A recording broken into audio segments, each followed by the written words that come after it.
স্বপ্নে দেখা সেই কিশোরীর চেহারা হুবহু মিলে যাচ্ছে। খুবই অদ্ভুত। তারা কিভাবে স্বপ্নের থ্রুতে কানেক্টেড এন্ড একজন আরেকজনকে শুধু যে নর্মালি দেখছে স্বপ্নে এমনটা না, তার মৃত্যুর পরের অবস্থায় দেখছে।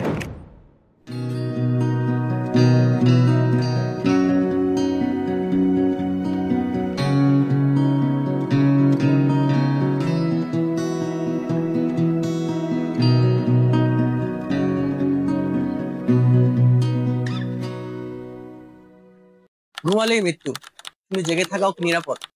ফেসবুক স্ক্রল করতে গিয়ে কোথায় যেন লাইনটা দেখলাম, তারপর থেকে মাথায় ঘুরপাক খাচ্ছে লাইনটা। আমার প্রথম সাইকোলজিক্যাল থ্রিলার ঘুম আর মৃত্যু নিয়ে এটার প্লট। কাহিনীতে রাবেয়া নামের এক চরিত্রকে দেখা যায়। সেই রাবেয়া চরিত্র প্রত্যেক রাতেই তার স্বপ্নে এক কিশোরী মেয়েকে দেখে। যে কিশোরী মেয়ে তার স্বপ্নে এসে নিজেকে নানাভাবে নৃশংসভাবে হত্যা করে। যদি শুধুমাত্র স্বপ্ন পর্যন্তই থাকতো তাহলে হয়তো বিষয়টা বেশ সাধারণই শোনাতো, কিন্তু সত্যিকার অর্থে শুধু স্বপ্ন পর্যন্ত ছিল না। সেই লাশকে রাবেয়া তার বাস্তব জগতেও দেখতে শুরু করে। বাধ্য হয়ে সে একজন সাইকিয়াট্রিস্টের কাছে যায়। তারপর ঘটনার চক্রে দেখা যায় যে সেই সাইকিয়াট্রিস্টেরই এক ছাত্রীর সাথে রাবেয়ার স্বপ্নে দেখা সেই কিশোরীর চেহারা হুবহু মিলে যাচ্ছে। খুবই অদ্ভুত। এই জায়গাতে আসলে আমাদের ঘটনা সবচেয়ে বড় মোড় নেয় এবং একটা বড় প্রশ্নের সম্মুখীন হই আমরা, যে এখানে রাবেয়ার স্বপ্নে দেখা কিশোরী সেই কি সাইকিয়াট্রিস্টের ছাত্রী, নাকি কোনো এক অজ্ঞাত কারণে সেই ছাত্রীর চেহারার সাথে মিলে যাচ্ছে। আমরা ঘটনার ভেতরেই জানতে পারি যে রাবেয়া এবং সেই ছাত্রী কোনোভাবেই একজন আরেকজনের সাথে পূর্ব পরিচিত না। একদমই কমপ্লিটলি আননোন দুইটা পার্সন।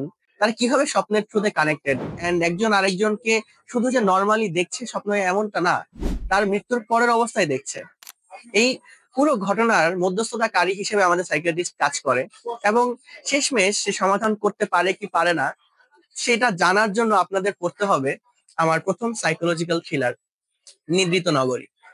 এই নিদ্রিত নগরী বইটাকে পড়ার জন্য আপনাদের চলে আসতে হবে আদি প্রকাশনীতে। অনলাইনেও আপনারা চাইলে প্রি অর্ডার করতে পারবেন। তাই অবশ্যই অবশ্যই আপনারা যারা আমার শুভাকাঙ্ক্ষী আছেন, আমার স্কুল কলেজ ইউনিভার্সিটির কাছের মানুষজন থেকে শুরু করে আমার আত্মীয়, আপনারা সবাই আমন্ত্রণ থাকলো আপনাদের এই আদি প্রকাশনীতে আসবেন, বইটা হাতে নিয়ে একবার অন্তত দেখবেন এবং অবশ্যই জানাবেন বইটা আপনাদের কেমন লাগলো। আসসালামু আলাইকুম।